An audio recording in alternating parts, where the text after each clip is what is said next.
Eric and Shannon Bowers had just poured their coffee when their dream home tried to kill them. In the quiet town of Mapleton, Utah, the Bowers family seemed to have it all, until a hidden danger beneath their basement nearly turned their morning routine into a fatal tragedy. What looked like a simple gas leak was something far more sinister. And someone had known it was coming. Tucked away in the foothills of Mapleton, Utah, the Bowers family lived in what many would call a dream home. The father, Eric Bowers, was a retired firefighter. His wife, Shannon, worked from home as a graphic designer. They had 3 kids, 2 in high school and 1 in middle school.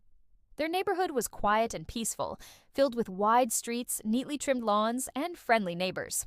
Nothing unusual ever happened there. Until one Thursday morning in late October, around 6:30 a.m., just before sunrise, a strange chemical smell drifted through the Bowers home. It was faint, almost unnoticeable. The family continued their morning routine. By 7 a.m., something inside the house had changed, though no one realized it yet. Beneath their feet, a silent danger had been building for weeks. Weeks earlier, Eric had started converting the basement into a home gym. While clearing out old storage boxes, he had discovered a strange, rusted metal tank tucked behind a false wall.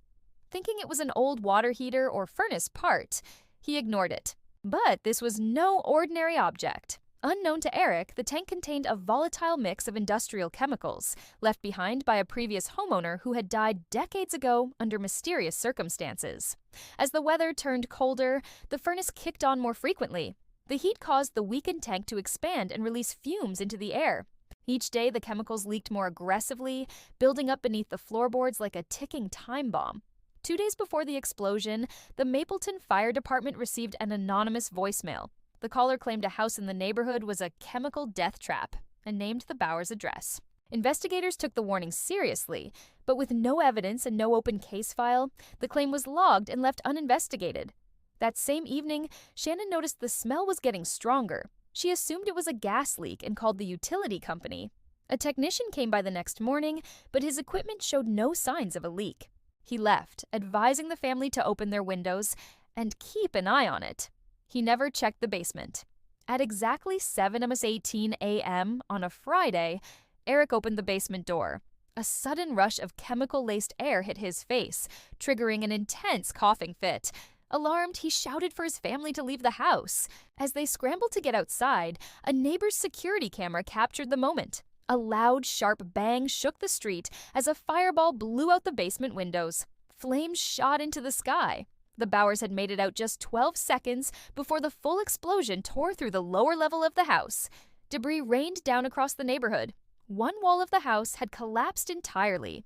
By the time fire crews arrived, most of the structure was engulfed in flames. Miraculously, no one was hurt.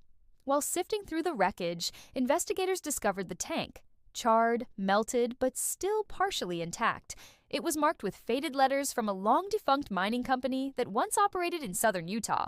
Further research revealed that the previous homeowner had been an amateur chemist with ties to illegal explosive materials.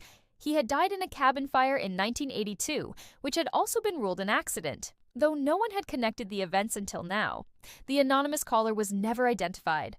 Today, the lot where the Bowers' home once stood remains empty, fenced off with warning signs. The family relocated to another town and keeps a low profile.